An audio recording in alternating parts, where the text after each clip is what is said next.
Mga katambay, kamusta po? Si Kamanong po, nagbabalik po muli para po magkomento po sa inyo. Dito po sa Tambayan Makabayan, samahan niyo po inyong lingkod. Magandang umaga po muna, tanghali, hapon, gabi. Madaling araw po sa ating lahat, mga kababayan. Sana po nasa maayos at mabuti po tayong kalagayan lahat, mga kababayan. Ito po, komentuhan po natin mga tambay. Ito pong pahayag ng palasyo, mga tambay, na ayaw daw po ng kaguluhan. Ayaw daw pong pag-umpisahan ng pagsiklab ng kaguluhan ng ating bansa, mga tambay, dahil daw po sa korupsyon, sa katiwalian sa ating gobyerno. Ang tanong, sino po ba ang nag-umpisa ng mahigit 3 taon ng korupsyon sa ating bansa, mga kabayan? Sino po ba ang napakalaki na naibulsa o nailagay sa kanilang vault umano, mga kabayan? Sino po ba? Yan po ang malaking tanong. Sino ang nag-umpisa? At ngayon, ang taong bayan ay naniningil at nagtatanong, nasaan ang pera ng bayan na mahigit 3 taon? Hindi po ba? Pakinggan po natin ang balita, mga kabayan, kung paano po ang sinasabi ng palasyo na ang kaguluhan daw po ay hindi pahihintulutan at talagang hanggat maaari ay hindi po magugustuhan ng palasyo.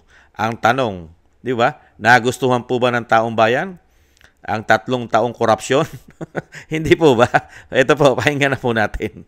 Inihayag ngayon ng Malacanang na hindi nais si Pangulong Ferdinand Marcos Jr. na sumiklab ang gulo sa Pilipinas na gaya ng nangyayari sa Indonesia dahil sa issue ng katiwalian. Kaugnay pa rin ito ng mainit na usapin ngayon hinggil sa maanumalyang flood control projects.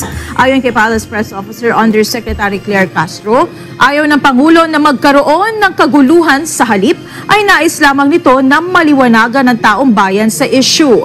Ginawa ng Malacanang ang pahayag kasunod ng nangyaring protesta kanina sa harapan ng St. Gerard Construction sa Pasig City na pagmamayari ng pamilya Diskaya. Hindi po na naisin ng Pangulo na ganito ang mangyari. Sabi nga po ng Pangulo, sinusunod po natin ang due process. Sa mga kapwa natin Pilipino, ang pag-iimbestigang ginagawa po ng Pangulo, ang pag-uutos na imbestigahan lahat, ay para din po sa taong bayan. Pero hindi po ninanais na magkaroon ng kaguluhan na isang Pangulo ay maliwanagan lahat tayo kung ano nangyayari sa mga flood control projects at maibigay ang nararapat sa taong bayan. Nakita niyo po, mga tambay, pagdating po sa kanila, kailangan po ng due process. Pero pagdating naman po sa pamilya Duterte, hindi po kailangan ng due process. Kaya nga naipatapo nila agad ng dating Pangulong Duterte dahil hindi kailangan ng due process. Hindi po ba? At yung tanong po, sino po ang nag-umpisa ng korupsyon sa ating bansa, mga kabayan? Ang mga Diskaya ba? Ang mga Diskaya ba ang nag-umpisa ng korupsyon? Sino po ba ang gumagawa ng budget, mga tambay? Sino po ba ang head? Sino po ba ang head ng state? Sino po ba ang dapat managot at magbantay ng pera ng bayan? Ang mga Diskaya ba? Yan po ay pinaka-tauhan lang po yan, mga tambay. Pinaka-mababa. Yan po ay nasa mababa. At tingnan din po natin kung paano po ang ginawa ni dating Pangulong Duterte. Kasi po itong mga contractors pong ito pong mga Diskaya, nung panahon po nila ni dating Pangulong Duterte, hindi po pwede yan. Nakaban po yan. Hindi po yan nakakuha ng mga proyektong malalaki sa gobyerno nung panahon ni dating Pangulong Duterte. At ganito po maglingkod ang isang Pangulong Duterte nung panahon niya. At hindi po niya pinagkatiwala ang mga proyekto sa mga congressman o representative. Yung mga proyekto niya po, kaya marami po siya natapos, ay ang kanyang tinututukan po ay ang DPWH. Ang DPWH po ay nakarekta po sa kanya at yun po ang iniimbestigahan niya. Tingnan po natin at ibalik tanaw po natin kung paano po ang ginagawang diskarte ni dating Pangulong Duterte. Kaya nga po, hirap na hirap magnakaw ang mga magnanakaw na politiko ng 6 na taon nung panahon ni Pangulong Duterte. At wala pong sumisiklab na ganito, na nakakagulo. At talagang galit na galit po ang tao dahil po sa korupsyon na ginawa po nila. Pakinggan po natin ang dating Pangulong Duterte, mga kababayan. Set up ko lang po. Ang ina ko mabalik ako, arestuhin ko kayo lahat. Kayo, nagpasok sa Congress, eleksyon, nanalo, Seiko. Paglabas niyan, pagkatapos, Rolex na. Pumunta ng Malacanang, nakatamaraw. Paglabas niyan, nagka-Mercedes-Benz. Busog kayo lahat. Tingnan ninyo yung mga bahay noon ng mga congressman at tingnan ninyo ngayon kung ano kayaman sila. Lalo na yung mga bahay nila sa Maynila. Mga wala kayong prinsipyo, mga putang ina ninyo. Wala Ang ina ko mabalik ako, arestuhin ko kayo lahat. Mga wala pong prinsipyo ang karamihan pong politiko sa ating bansa, mga kabayan. Ito po, umpisahan po natin ulit. Tingnan po natin to. Senado na magpagrekomenda ng paghahain ng kaso na WH. Ang pinaka-racket dyan, Ulitin po natin. WH, ang pinaka-racket dyan is yung Ghost Project.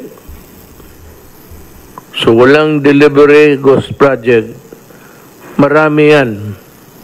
Karamihan yan, it's the regional director.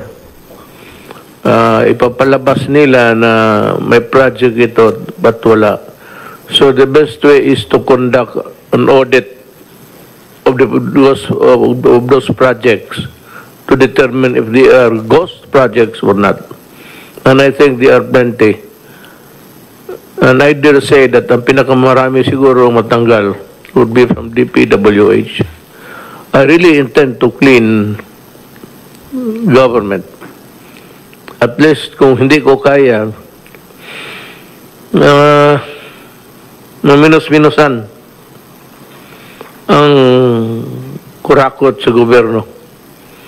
Yan na lang ang konsuelo ng tao na mahuli at mapreso. But most of this, yung misconduct, actually, that's the administrative term. Pero kung tignan mo yan ang mga crime nila in the penal side, mga falsification yan, malversation.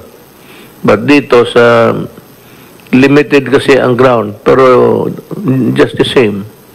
Pag gross dishonesty, ganun yan. That's embezzlement. Ang pinakamarami, itong road right of way na hanggang ngayon, ewan ko kung ano nangyari. This was this scandal in somewhere in Cotabato. I remember it, but I am remembering it now.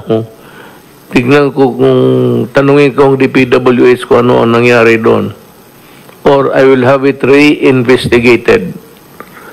Tapos yung sa itong mga karamihan ghost projects. Yan ang ano dyan. Yung iba naman, kagaya ng public works na nakita ninyo, yung kubeta na walang cover, na puro nakahilira lang yung bowl ni Doro. Walang division, wala lahat. Yung mga klaseng trabaho. So yung ganon, balikan ko yon. I'd like to remind anybody sa DPWH who has had a participation there, being investigator or connected with the construction, you better you report to me. Tanungin ko kayo kung paano ako magdumi kung ganito na para kaming classmate, seatmate kami ng kalokohang kabastusan talaga. I'm sure, government will not allow that kind of project. No engineering in his department, or the engineers themselves would be too crazy to do that. Yan ang mga project na siyaw-siyaw. Yung partial delivery or yung halos yan, ibigay sa iyo yung project na ganun. For the longest time, wala masyadong investigation dyan. Pero kayong may kasalanan dyan sa mga ganun, I advise you to resign now. resign now. Kasi pagdating ng panahon, I will throw the book at you. Even the kitchen sink. Tsaka makita ninyo, you will be prosecuted administratively and criminally. At walang patawaran dito. Yan po mga tambay, panahon po ni Pinoy yan. Flash, Subhar EV. Iyan po ay nilinis niya. Yung pong sinasabi ni dating Pangulong Duterte, karamihan po ng project po nung panahon po ni Pinoy ay napakarami pong ghost project. Kaya nga po, binatikos niya ng binatikos ang DPWH. Pati po yung kubeta, nabanggit po ng dating Pangulo, yung kubeta. Hindi po ba ano pa yung kubeta? Nung panahon po, ang proyekto po yata ng panahon ni Pinoy, gumawa po sila ng mga kubeta na walang pinto. Di po ba? Ganun po katindi nung panahon po ni Pinoy. Nung siya po'y umupo, nilinis niya lahat. Di po ba? Inayos niya. Kaya nga nalaman niya nung siya umupo, napakarami pong ghost project na hindi po nila, wala pong ginawa. Pero ang pera ng taong bayan ay naubos. At karamihan po, hindi natatapos ang proyekto nila. Hindi po ba? Ang natatapos lang po, pera po natin. Kahit po nung panahon ni Pinoy. Lahat po yon ay binunyag ni dating Pangulong Duterte. Kaya nga po, inayos niya ang DPWH. Pinagbantaan niya. Hindi po ba? Dahil tinutukan niya.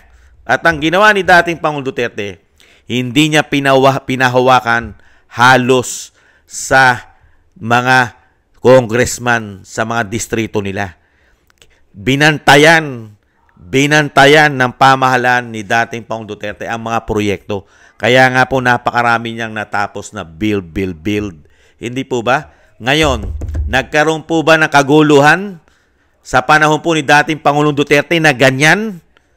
Marami po bang natuklasan na ghost project sa panahon ni dating Pangulong Duterte na binabato ang bahay ng mga kontraktor? Katulad po ng mga diskaya? Sige nga. Dahil ang mga diskaya ay hindi na po nag-ubra ang ganyang sistema nila nung panahon ni dating Pangulong Duterte. Kaya yung sinasabi po ng Pangulong Marcos ngayon na ayaw niya mangyari ang nangyayari sa Indonesia. Sila ang may kagagawan yan. Mangyayari yan dahil sa kagagawan nila. Hindi po ba? Dahil ang korupsyon ay sa kanila nakita ng taong bayan. Ang systematic at laganap na korupsyon sa gobyerno nila nakita ng taong bayan. 3 taon. Never nangyari yan sa panahon ni dating Pangulong Duterte. Yung ganyang klaseng proyekto na hindi nakikita ng tao. At nauubos ang trilyon nating pera at pati ang inutang nila. Hindi po ba? Yung ginawa nilang pagkakautang sa atin ngayon, mas malaki pa ang nagastos nila ngayon na wala tayong nakikitang malalaking proyekto kisa nung panahon ni dating Pangulong Duterte na napakaraming nakitang proyekto ang taong bayan at nabigyan pa na solusyon ang 2 taon mahigit na pandemya na tayo'y naka-lockdown.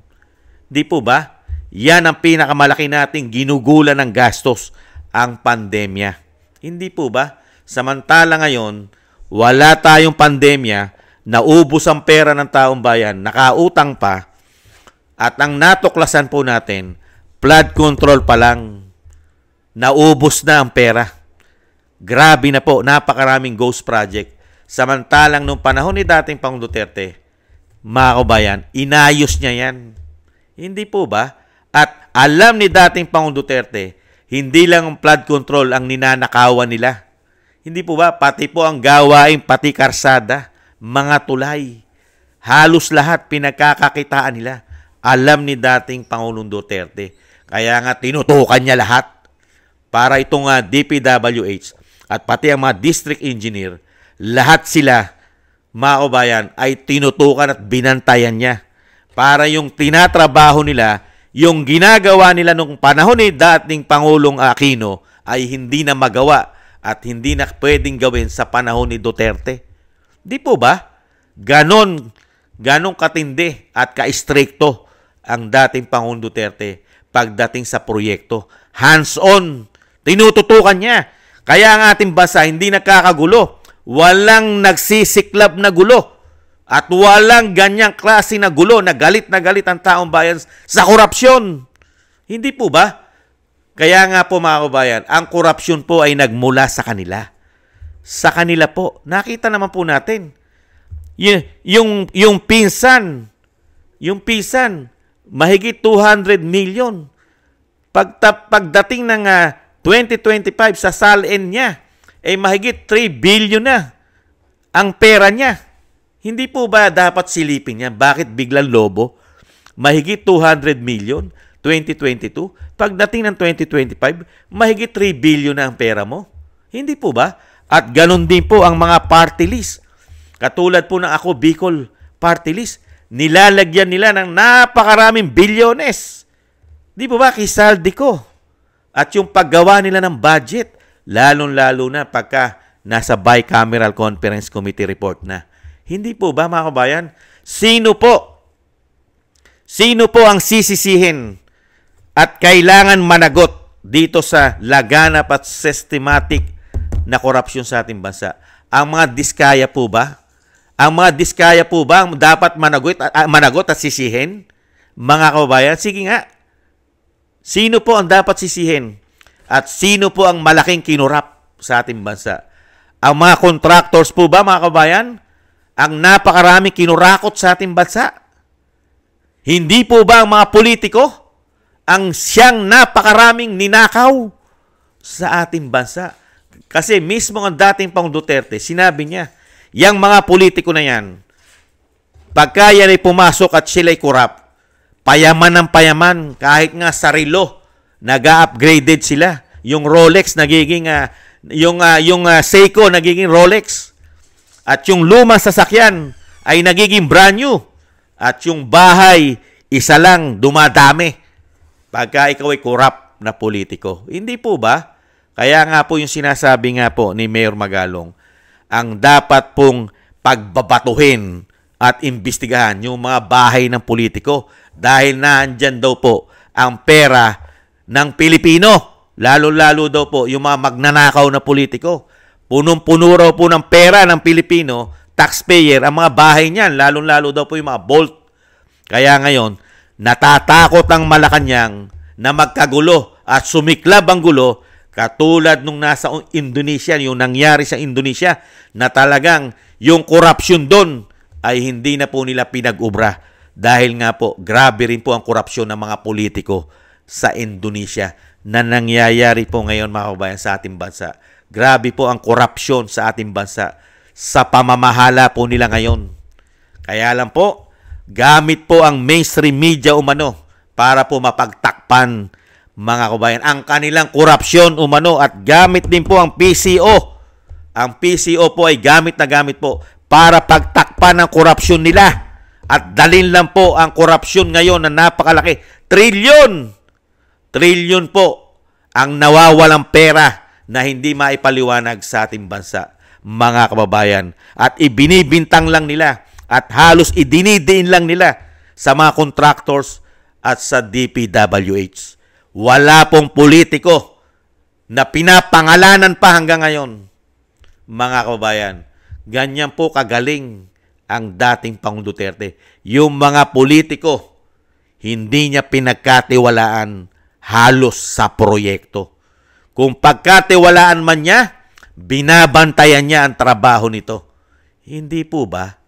Kaya lang po, yung paninira nila na sinasabi ng mas marami daw korupsyon sa mga proyekto ay nasa dating Pangulong Duterte. Katarantaduhan po yan. Hindi po ba? Tinutukan niya yan. Ang pinakamaraming korupsyon nung panahon pa nila kahit ni Pinoy. Di po ba gumagawa ng kubeta, walang pinto, tabi-tabi? Hindi po ba? At napakarami nilang korupsyon at napakarami nilang proyektong hindi natapos. Dating Pangulong Duterte ay ubod ng dami ang proyektong natapos. May pandemic pa. Nagkaroon pa ng gyera at martial law sa Mindanao, sa Marawi. Hindi po ba? at nagkaroon pa at inayos pa rin po ang Yolanda. Hindi po ba? Napakarami nagawa. Kaya hindi po ito pong Malacanang, mga kababayan, kung magsiklab man at sumiklab man ang kaguluhan dahil nga sa galit ng taong bayan, sa ginagawa nilang korupsyon, hindi nila pwede sisihin ang taong bayan dahil nakita ng mga Pilipino kung sino ang tunay na magnanakaw sa ating bansa. Hindi po ba? Tumakbo na nga bigla na nga nagkasakit yung isa Di po ba? Si Saldico, bigla na lang nagkasakit at napunta na po sa Amerika. Doon daw po nagpapagamot. Dahil naka-sick leave daw po, sick leave. Unbelievable. Ganyan po sila. Hahanapan po nilang butas para itago yung kanilang mga ulo na samantalang yung mga pera, yung pera ng taong bayan ay nasa kanila halos umano. Mga kababayan, nakita nyo po? Kaya dito po mga kababayan, wag na wag